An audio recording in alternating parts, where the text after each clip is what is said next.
You are going to love this episode of Moves Leaders Make, a book love podcast series for educators shaping change. We're grateful to donors like you who have generously contributed to the Book Love Foundation and made this series possible. Visit booklovefoundation.org to learn more. Okay, so here we are Again. Wow. This episode today, I'm so excited about because we are digging into conferring. And I think that of all the instructional moves that you and I have spent the most time thinking about, it's one of them. Yeah, that's one of them. And the thing that I think about when we talk about moves leaders make is that the move of conferring with individual teachers is almost never there. That's a move most leaders don't make. And I think that the interesting piece is that it does so many things beyond the small conversation, right? Mm-hmm. Because we always talk about there are big moves leaders make and small moves that have a big impact, and conferring is one of those. And you know me, I was on LinkedIn and I saw this, that according to research, acts of kindness release the same chemicals as falling in love: dopamine, oxytocin, and serotonin. When you're feeling low, instead of turning away from the world, find one small way to be of service. Kindness heals us all. And that's from a master teacher advocate and dyslexia specialist, Kathleen Seaman. And she posted that, and I immediately thought of conferring, because conferring, this is the way I think of it, especially with the students I taught. When you sit beside a kid and you say, "Are you okay? How's it going today?" Right? Even before you're into the meat of what are you reading? What are you thinking about? That it is an act of kindness to simply give someone your full attention. And you do that so well. Well, I think our guest does it very well. Yeah, we know that. But I've tried to do that as an administrator in a school, is really value the human being of teachers. And the only way to do that is really be present with them and respect their presence and respect them as human beings. And I think that's what conferring does. And it really connects. It doesn't focus on the role of the individual. I'm the principal, I'm the assistant superintendent, and you're the teacher. It's on the human being and our contribution to service. And the service happens to be kids. Well, and you were instrumental in my school of bringing instructional rounds to us, which is an opportunity for teachers to spend 10, 15 minutes in these different classrooms. And you bring them in, you take them out at the end of it, because I led them as well. You have a conversation about what did we notice and what did we see. And you always asked us to leave a note, to acknowledge the teacher who'd led us in the classroom, because we don't, as teachers, enough of the time hear, "Man, I loved your room. Talk to me about this. What's on your wall?" or "How you organize that." Right. And that's an act of respect, an act of kindness for this hard work. So I'm thrilled to bring Samantha Bennett to the conversation. Sam is one of the huge mentors in my life as someone who taught me how to confer through a book called That Workshop Book. And what I've always loved about that book is a back and forth conversation that occurs most of the time via email, but it's a series of letters that either introduce or follow up on an interaction with the teacher. And it's been a great joy and a thrill to work beside Sam in more than one place and just to hear her thinking. So welcome, Sam Bennett. Thank you so much. Thank you for having me. Great to see you guys. It's good to see you. Could you tell people what it is you do, just in a few sentences? Sure. Yeah. So I think my identity is best described just kind of as a spark. My passion is motivation and engagement, and it's motivation and engagement for grown-ups so that it can also affect the kids. So that idea of, if everybody's jumping out of bed in the morning, so excited to be at school, we can't lose. We can't lose. So my formal title is Learning and Leadership Coach, but Spark kind of encapsulates it for me. So when we were talking about moves leaders make, and we both have experienced the importance of conferring with teachers, I immediately thought of you. And could you just talk a little bit about your thinking around conferring with teachers? Yeah, so I think that idea of why school, particularly in this day and age, like why do we gather in schools? You know, we had the grand experiment of everybody on the computer and learning over COVID, and it just, for me, just tripled down on why we gather and what is the humanity that we need to access when we are together. And I just think that there is nothing like that one-to-one human connection. So, Mary Oliver's got that great poem that says, pay attention, be astonished, tell about it. So that as a foundational piece in schools is what I want from, district leaders to school leaders, leaders to teachers, and teachers to kids. If we could just do those three things, we got this. We got this. So that to me is at the heart of conferring. It is. And one of the ways that I watched you move your work was with that wheel that you and Chris Tavani started, where you'd break it into. Can you talk about what that is? Yeah. But so we've got a couple of circle metaphors. I have to draw to think, and so we've kind of put a lot of our work into different images. So one of the main images, and this I learned from being in classrooms, pre-K to college, when I would walk into a classroom and it was just like there was electricity in the air, I would linger and I would say, all right, what is happening in here that it is allowing this position of sit forward, eyes wide, this conversation crackling. In most of those places, I couldn't even find the teacher because she has taken a knee and she's eye to eye, nose to nose with a kid, engaged in a conversation about, okay, what's going on? What are you thinking? What are you figuring out? Tell me more. Have you read this? Try this, try this. So in those classrooms, I noticed, and I was a meticulous note taker, and I noticed there was this use of time where it was 2/3 of the time, students were doing the reading, writing, talking, even in a kindergarten class. Yeah. 1/3 of the time, the teacher was talking at or with the entire class at the same time. So it really cracked open for me this idea of teaching as listening versus teaching as talking. And it happened in every single classroom, whether I was in an 11th grade chemistry classroom or a kindergarten classroom. This 1/3, 2/3 balance happened over and over. So we drew it as a pie chart and thinking about what are those different chunks, because it's not that 2/3 of the time has to be back to back, Right. but that idea of how do we launch kids into read, write, talk, right? How much time do they need to get some depth? And then if we need to pull back and address the whole class, great, to either shift the task or shift the text, right? What is it? But what it also does is it frees up that 2/3 of the time for the teacher to do the kid by kid by kid. We found a structure to name it. And so this 2/3, 1/3 is kind of that golden ratio of time that allows the teacher to get in kid by kid to ensure that if you have a 60-minute class period, you can ensure that every single kid has 60 minutes of growth. So tell us a little bit more of that 60 minutes of growth. I'm interested in what it looks like for our I viewers. am too. That's what's so fun, right? There's no right answer to that question, but it's that conversation. And this is where leaders conferring with teachers, like, okay, we've got our learning target for the day. We know where it sits in the longer term, because we know there's no way to get every single kid to a target in 60 minutes if it's a worthy target, right? There are tiny little small things we can do, but the idea of the interaction between the daily lesson and the long-term unit, because we know what we need, like a series. So in my work with teachers, we don't plan anything shorter than 3 weeks. Sometimes math goals we can squeeze into 1 week, but every other content, if it's not worthy of 3 weeks, it's not really a worthy topic. We need to expand the topic. So that daily growth towards the long-term learning target. And the long-term learning targets have 2 criteria.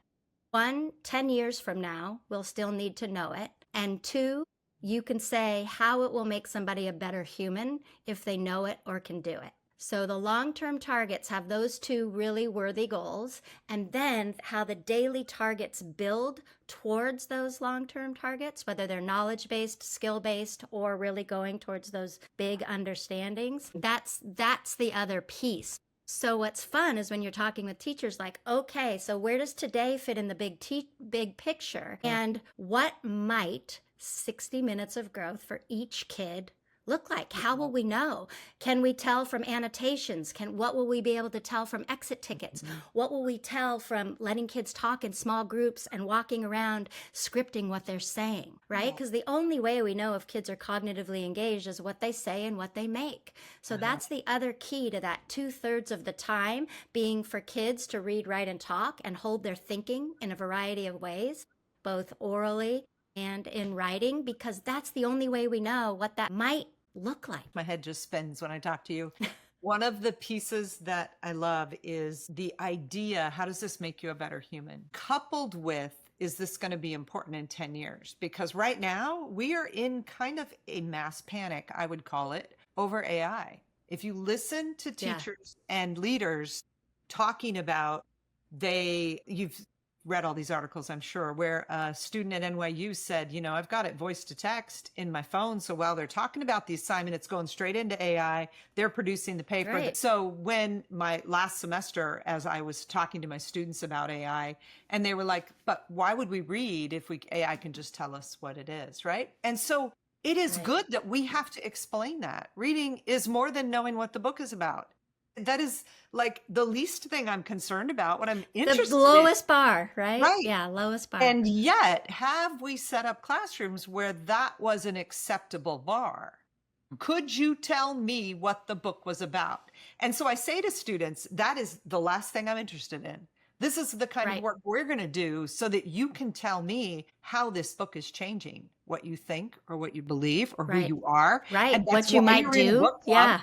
Because you're going to hear from other people who are being changed in different ways. And the idea that the work can be centered on those two things, and it doesn't matter if I'm a chemistry teacher or I'm the algebra teacher, the work can be centered there. That is a big move that's made up of lots of small moves. And it's the timelessness that you talk about as well, which is critically important. And I think our viewers listening to you, I think their heads are spinning now too, because a lot of the curriculum that they're faced with is short-term learning and isolated learning rather than opportunities to apply in multiple capacities so that they can see the purpose of some of that stuff and why it's important to some kids and it's important in a different way to other kids. And so when you talk about that conversation, the richness of conversations of kids, God, I'm just sitting here just saying, if only everybody can listen to you so that they can hear the excitement that you experience when you work with kids and teachers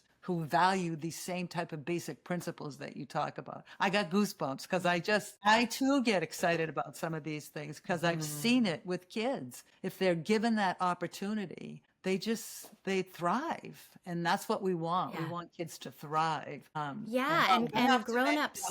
Is Elaine's work as well. Elaine, applied learning, student choice, student-to-student interaction, and then this evidence of success, this feedback that leads to, I think so much about when she first came to my district and talked to all of us about relevance and choice and student engagement. And I'm there eating it up saying, yes, thank you. And this is the way I want to push your thinking. Because what happened in our school is very common across schools. And that is that you can move a big portion of the staff and then have people who won't move. And how do you have that hard conversation? You've got someone who is actively resisting. I think when people are actively resisting, it's because they haven't felt heard. And so the crusty teachers are my very favorite ones because we just start picking at that scab. I'm like, tell me what has made you angry in the past. Tell me, what do you believe? So this is another one of the triangulations that Chris Tavani and I work on with teachers, is that idea of what do you believe is the purpose of education? What are the practices behind that? And then the third piece is, what is the research? What researchers have your back? So it can't just live in that beliefs practice. It also has to have the triangulation of the research behind it. And usually the people that are crusty are like, been there, done that, seen that. And so when we bring the research, they're like, I haven't thought about that maybe. And I get them excited about, let's just try it. Let's try it for 3 days and see what happens. And if nothing happens with this, awesome. Go back and do what you did before, but let's just see if a few more eyes of kids sparkle. And when I'm in a classroom and kids are like, "Who are you?" I just say, I'm your teacher's coach. And they're like, "My teacher has a coach?" And they start to get excited about that. The resistance just starts to fall away. You minimize that a really important move that you start a conference with somebody who you know is not really on board. And that is, you listen. You start by saying, just giving them a prompt of, so what's happened to you in the past with these initiatives, or what has, that move is so critical, because I think about all of the students I confer with who hate reading.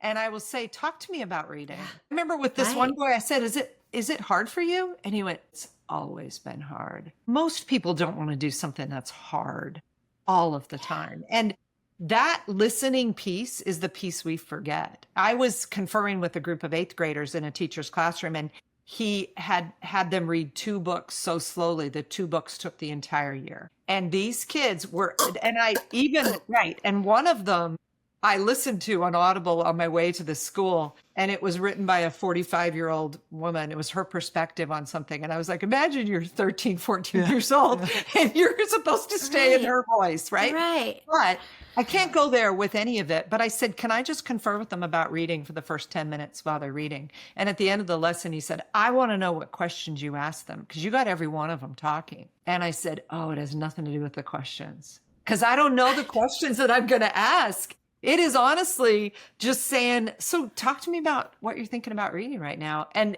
every single kid I talked to said what they were reading on their own, if they were, or something they liked in the past.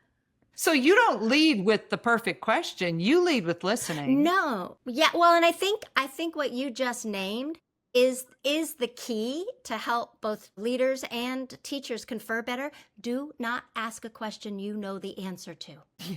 So when you say, tell me what you think about reading, you don't know the answer to that. You don't know the answer to that. So the first part of any question is, what do you believe about? Instead of, what did the character, how did the character respond? No, you say, what do you believe about how that character responded? Right. What do you think about that? Because that question, we don't know the answer to, right? Right. Especially if people are conferring about books they've already read or essays they've already written, you know what I mean? So I think 100%. that to me is the key to a better conference. You can only ask questions you don't know the answer to. And that's the same with a coach and teachers. I never ask questions I know the answer to, right? If I haven't done my homework and looked around the room and looked at the way they're holding student thinking and looked at their management systems and looked at their unit plan and looked at their lesson plan, I do not need to ask any of those questions. None, because I've done my homework.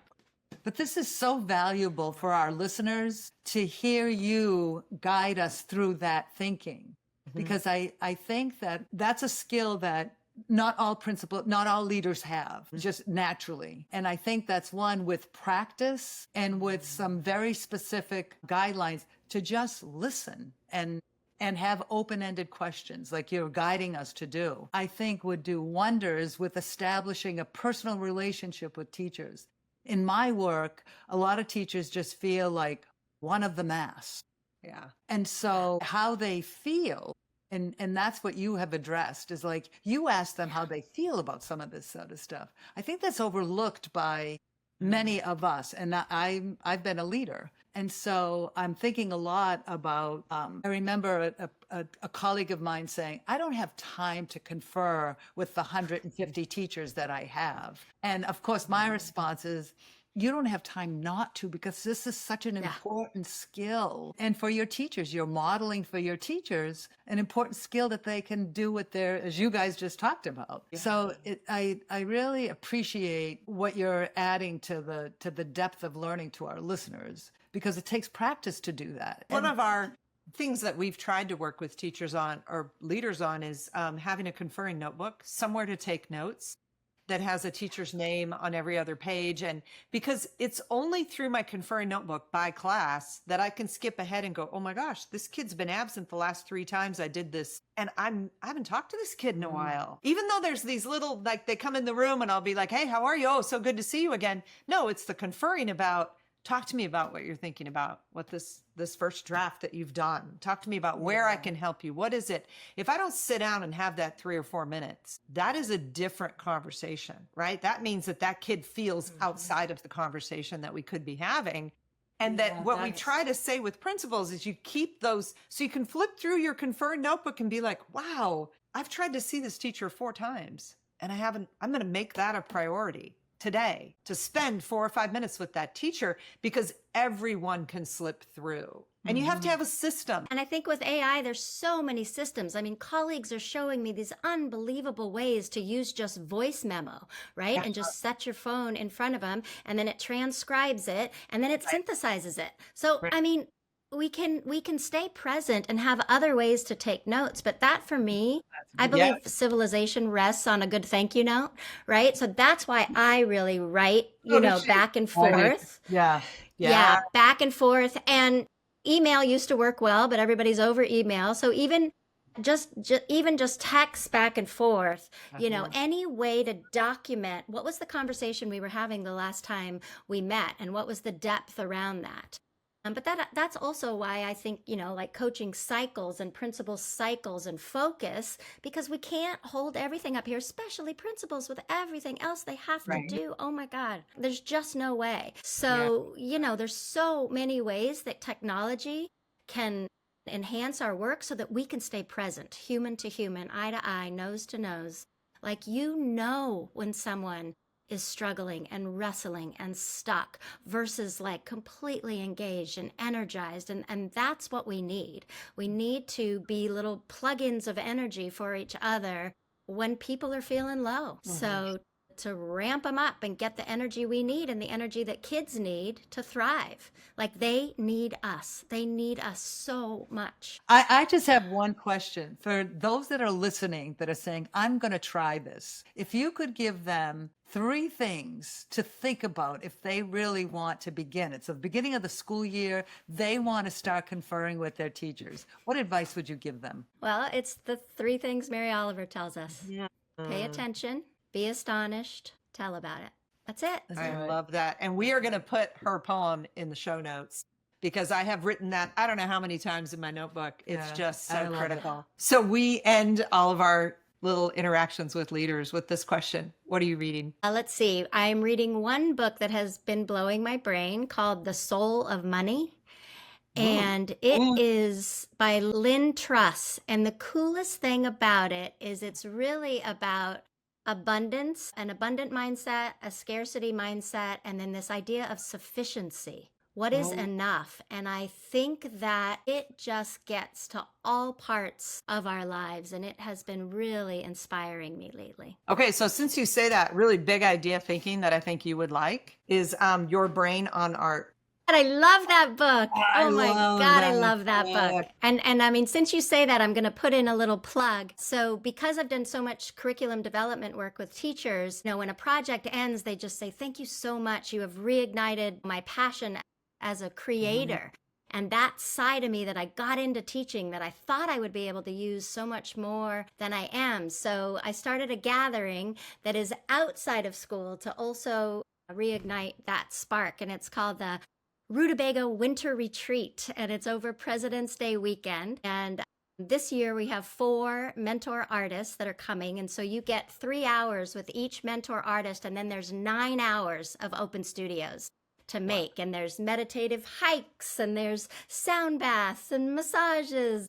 And we have a 5-minute film festival one night, and it is just the joy. I really feel like I've created heaven on earth with this weekend conference. And so I would just love to put that out there. And Penny, taking a note from your Book Love Foundation, we also have a little Rutabaga Foundation to make sure that every single person that wants to come can join us regardless of money and costs. Yeah, that's great. And people can just reach out to me from my email in your notes, if in the show notes, if they're interested. Is this every President's Day weekend it happens? Yeah, so this was the first year. We had it for the first time this year, and now it's going to be a yearly every President's Day weekend. We're going to come. At some Good. point. We can't come this weekend. Yeah, we're going to come. Yeah. Okay. Sam Bennett, what a thrill to have you with us. Just to think with you for a few minutes, I just recommend everything you write. And anyone who hasn't seen you in action get to a lab site, right? You guys keep those on your website, right? You and Chris? Yeah, Chris has got, Chris is the website guru. So yeah, you can go to, I think it's just christavani.com. Yeah. And then you can and maybe at a find conference us. somewhere. Find Sam Bennett Yes, and go see her. definitely. Listen Definitely, in person. definitely. What a joy. Thank you so much. Sam disappears from the screen. This is what I feel like, the glow, Oh. the energy, that it's contagious when someone loves this work. And if a leader is going to make any kind of move, small move, big move, they've got to have that joy and that curiosity. For sure. And that resonated through the excitement in which he talked about her work. Yeah. And that's what was so enjoyable. I felt the same way with Taylor. Yeah. I was thinking of her as well. Those of you who perhaps have missed Taylor Kanzler as one of our guests, really encourage you to go back in some of the podcasts, because that she will share with you the perspective of a teacher who got really excited, don't you think? Oh, and I think that the other piece that connects the two of them is that Taylor was looking for leadership to help her do something hard. And that leader stepped in and provided guardrails as well as the joy and the I believe in this. And then if you look back even further to Sullivan, as a student, needed the guidance of a teacher who said, why don't you try this, right? Why don't you just, as he, in his words, why don't you just go make a thing that turned into an entire career? That's right. Right? And that what we're trying to do is say the big move to truly change the experience of learning for so many kids who right now in this country are not finding joy in school. That's right. Right? To change that big thing, it's a series of small moves. Right. That's exactly And those right. moves make you as a leader, but they also make a difference in the big moves you're after. And it also, what it does too, that I feel is really positive, is it gives, everybody's a leader. Everybody has the potential to be. And when you're inspired and given the confidence and given the opportunity and the go-ahead to be creative, it's endless what people can do. And I hope that our listeners will see that in every single podcast that we do. It's a different lens, it's a different context, but if our message is anything, it's to inspire leaders in everybody.